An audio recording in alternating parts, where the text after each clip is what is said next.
Hello, I'm Ivan Navi, and Merry Christmas. If everything goes according to plan, you will get this video early Christmas morning. So, I wanted to do something special. I had actually planned to do this last year, but things got in the way. Stuff happens, and honestly, I had a little difficulty doing this one. I have a full time job, I'm not doing the videos full time, though that does sound a pleasing thing. Anyway, as many of you might know, my handle on Twitter is Storyteller Navi. Why? Because I like to tell a story. Hell, I actually wrote a book, Reaper by Ivan Navi.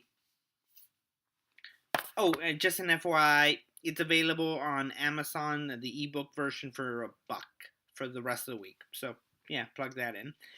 No, the thing I want to share with you is a Christmas story. And a real one. Alright, this is the story of the Christmas Truce. In 1914, the Great War was happening. As many of you might know, World War One, in a place called No Man's Land. A place called that because no man could cross it. It was a bleak, terrible place between the forces of the British and the German armies. Trenches were formed and guns were pointed. To attempt to cross it would mean certain death, and thus both sides remained at a stalemate.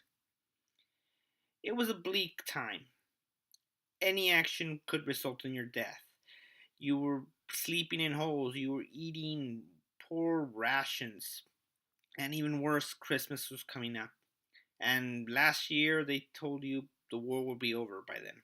You'd be home. So, if you were a soldier, you didn't have much hope.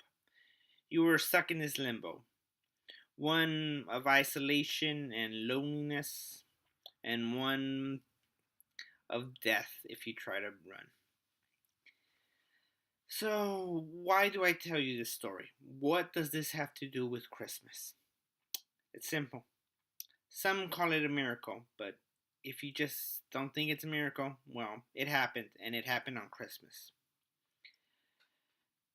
What people forget about war is it's fought between people, and people aren't inherently evil. They're not inherently good either, but they're not inherently evil. They are people. Soldiers often don't really care what decisions are made up top, just that they fight to survive. And to survive, you need more than food and shelter. You have to have something moving you. That's what Christmas is to me. Hope. Hope and salvation. Hope of joy. Hope that tomorrow will be a better day. Hope that there is some good out there. And in this case, there kind of was. There hadn't been any fighting for a little bit. A sort of ceasefire was there. Not official, but there. And it started simply. The German side lighting a few candles for the Christmas time, and they sang. They sang Christmas carols. And to reply to this, the British began to sing them themselves. Slowly, this had begun. The spirit of the season fulfilled them. They started to sing to one another. And slowly, these armies were not enemies, they were neighbors. They crossed into this terrain, this no man land, and met, having faith that they would not attack. It would be a a shot for any sniper to take down an officer or any soldier, but they didn't. They made the conscious choice for this day, for Christmas, not to fight. So these two armies, these men who just days before had been fighting each other to death, calmed down and held each other as brothers. They allowed each side to take back their dead to give them a proper burial. They celebrated with each other, celebrating the fact they were still alive. They traded gifts, food, alcohol, hats, whatever they could find, just to have something to share, something to trade, something to give, something to help the other feel a little bit better in these times.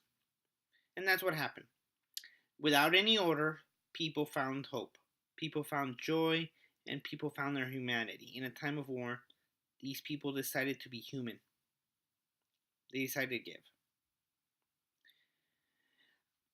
Maybe it's nothing. I mean, soon enough, orders would come again and they'd have to start fighting. It's very likely that any soldier who gave a gift to another would also have to kill the other. But for one moment, they decided it's Christmas. Let's put aside the fighting and just be human. Just be good to one another. And isn't that what Christmas is truly about? I know times can be bleak, especially around these days now. It seems like things are just getting worse and worse.